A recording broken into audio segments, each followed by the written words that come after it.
जो मृत्यु को भी जान सकता है, अमरता को भी जान सकता है। कहाँ है वेद मंथन में एक सूत्र आया, कीर्ति ज्ञान मुक्ति, फिर मंथन हुआ तो 3 सूत्र आया, सुदोमा सदगमय, तमसोमा ज्योतिर्गमय, मृत्युर्मा अमृतमय।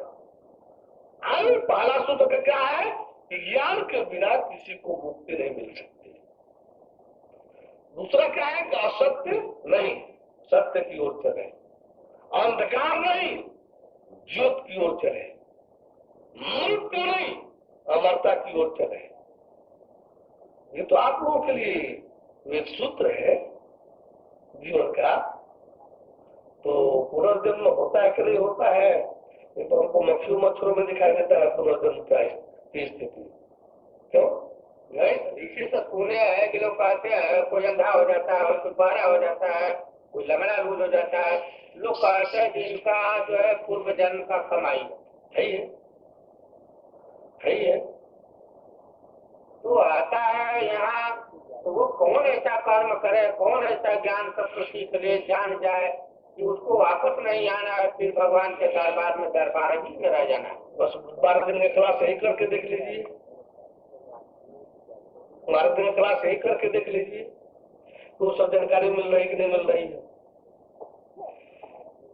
लोग 17 वर्ष रात दिन जब तन मन धन देख करके रुपया पैसा धन लगा कर कापी किताब फीस खाना पीना और तन लगा करके स्कूल से कॉलेज से और घर तक सुबह शाम रात दिन मन लगा करके कापी किताब में और मास्टर के लिए पढ़ाई में, जब तन मन धन तीनों एक करके रात दिन जब मेहनत किया जाता है और भाग्य भी जब साथ देती है तो 17 वर्ष में MA की डिग्री मिलती है।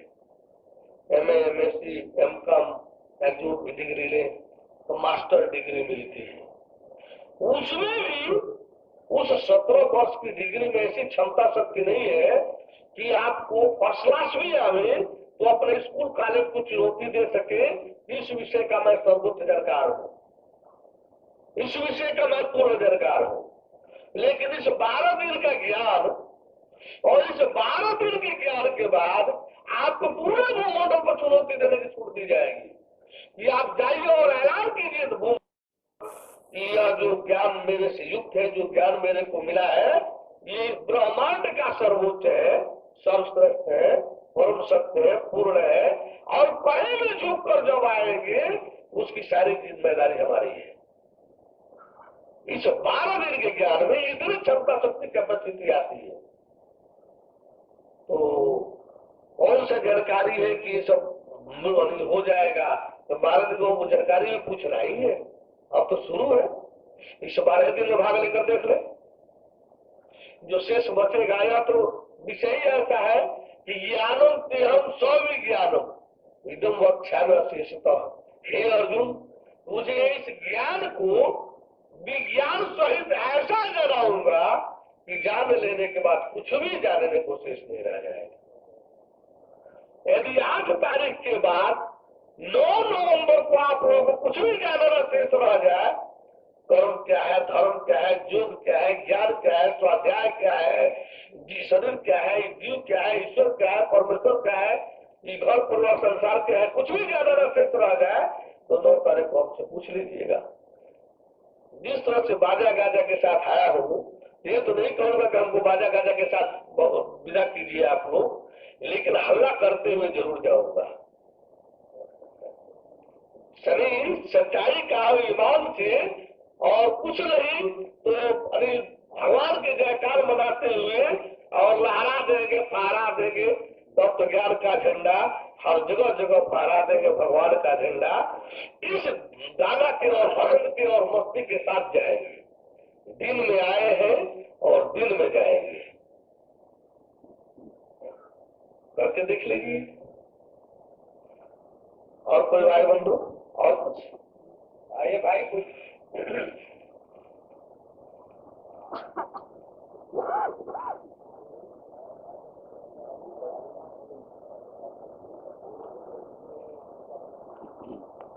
इंग्लिश में तो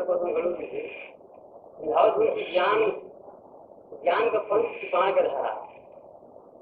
अब भक्ति भी कठोर, भक्ति स्वतंत्र अवलंबने का कहीं वो किसी के भय नहीं है। तो ज्ञान और भक्ति में कितना अंतर है, जैसे कि हम जान जाते हैं ज्ञान भगवान जी के जुआ लड़का, भक्ति जो है भगवान जी की स्त्री है। इनमें कोने के स्त्री से कोने के छोटे कोने के बड़ा कहल जाए, वैसे समझ लिया जाए तो शायद अच्छा रही।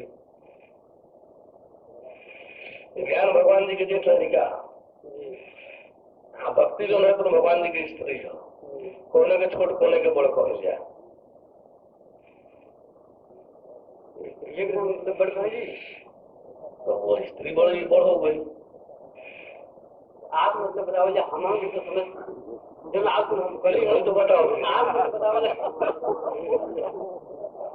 बोले ब्रह्म परमेश्वर की असल में भक्ति जो है, पहले तो भक्त को ही ज्ञान मिलेगा, भक्ति नहीं होगी तो ज्ञान भी नहीं मिलेगा।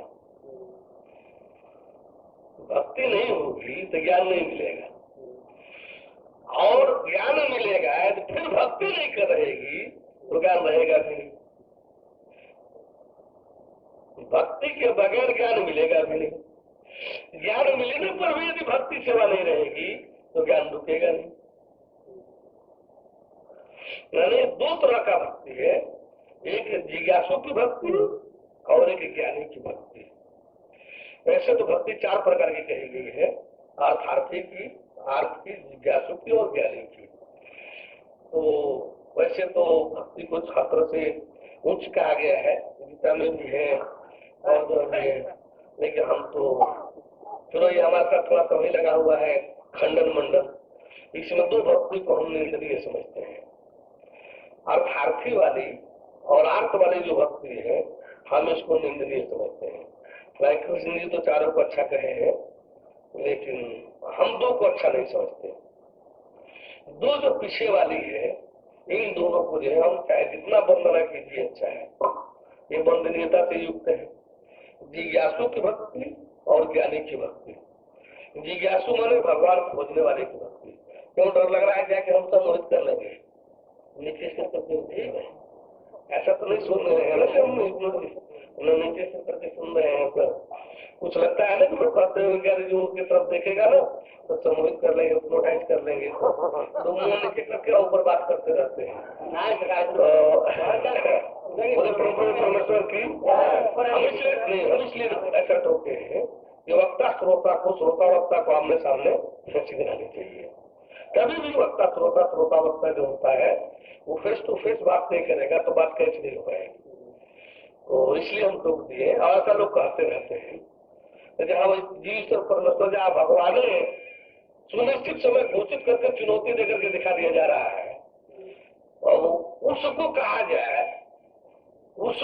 जाए कि अरे इस मरीज में वो सम्मोहित कर लेगा। हम लोग सम्मोहन वाले थोड़े हैं। सम्मोहन वाला क्या कर सकता है, 2-4 रुपया कमा सकता है, उसके छिछले व्यवहार होते हैं, कुछ घर संबंध का सौदा होता है, कुछ घंटा मिनट तक उसका प्रभाव रहता है। हम लोग सम्मोहन वाले नहीं, हम लोग मनमोहन वाले हैं। हम लोग सम्मोहन वाले नहीं है, हम लोग मनमोहन वाले हैं। हम लोग का संबंध जुड़ेगा तो अनंत जन्म का है, एक जन्म का सौदाबाजी हम लोग का नहीं है, अनंत जन्मों का सौदाबाजी है।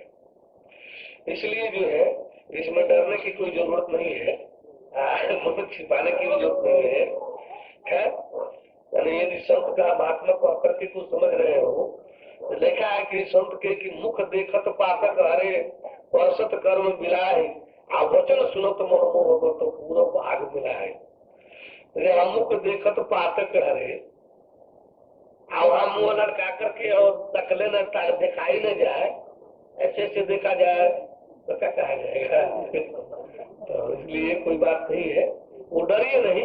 हम मोहित भी करेंगे तो मन को मोहित करेंगे, तन को मोहित नहीं करेंगे। बोले ब्रह्म परमेश्वर की।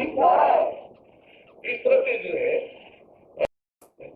आप जो कुछ भी अभी प्रश्न क्या कर रहे थे, हम इसी में लाइन में चलते चले गए। जो भक्ति वाली बात थी, ज्ञान में वो भक्ति वाली जो बात थी, तो दो भक्ति जो है निंदनीय हम जैसे बताते हैं। एक वर्ण के लिए जो भक्ति किया गया है जैसे रिद्धि सिद्धि लक्ष्मी गणेश की लोग पूजा करते हैं। अभी दिवाली में तो दूसरे अवतार लोग को किए होंगे। तो ये किनकी भक्ति है? फिर लक्ष्मी को जो अपने में सवार करना चाहते हैं, तो बड़ा अच्छा जब सृष्टि का बंटवारा हुआ तो होने लगा था, सृष्टि का ध्यान दिया गया था, तो लक्ष्मी की किसको सवारी किसको दिया गया? किसको लक्ष्मी सवार होगी? उल्लू पर। उल्लू पर सवार होती है लक्ष्मी। लक्ष्मी सवारी क्या है? नहीं, उल्लू। सरस्वती किस पर सवार होंगे? हंस पर। निर्क्षीर विवेकी हंस। यदि दूध और पानी भी मिला कर दीजिए तब भी दूध पी लेगा, पानी छोड़ देगा। उस पर सवारी करती है सरस्वती, विद्या की देवी।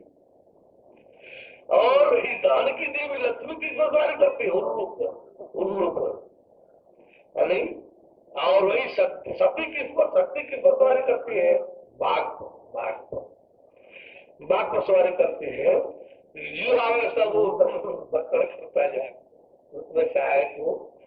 तो हम जो है यथार्थी की भक्ति को जो है, जो धन के लिए भक्ति कर रहा है तो पतन को ही वो धन कमाने के लिए कर रहा है। घर कहाँ ले जाएगा? उसको नाथ को ले जाएगा।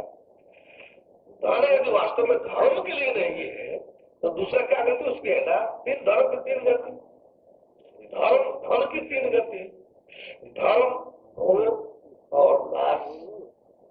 धर्म भोग और नाश। धन यदि धर्म किया, धर्म के लिए हुआ तब तो उत्तम गति धन को भी मिल गई। मध्यम गति या भोग कि चलो भाई जब धर्म नहीं करना है तो भोग ले। अब उत्तम गति को भी नहीं मिला, धर्म भी नहीं हुआ, मध्यम गति भी धन को भी सुख नहीं दे सका, तो तीसरी गति क्या है ना? चाहे वो थाना पुलिस कचहरी के यहाँ जाकर हो, चाहे वो डॉक्टर हॉस्पिटल के यहाँ जाकर के हो, चाहे आग को लग करके हो, चाहे चोर डकैत द्वारा हो, तीसरी गति है ना उस धन जो सबका प्राय जो है। हमको धन अलग हम कहेंगे हमको धर्म करने के लिए तो धन कमाना चाहिए, तो धर्म कभी नहीं कहता कि हमको करने के लिए धन कमाओ, धर्म के लिए धन कमाया जाए, यह धर्म कभी नहीं कर सकता। धर्म ये कहता है कि धन है तो धर्म कर जाओ, धर्म के लिए धन कमाने की जरूरत नहीं, धर्म के लिए धन कमाने की जरूरत नहीं।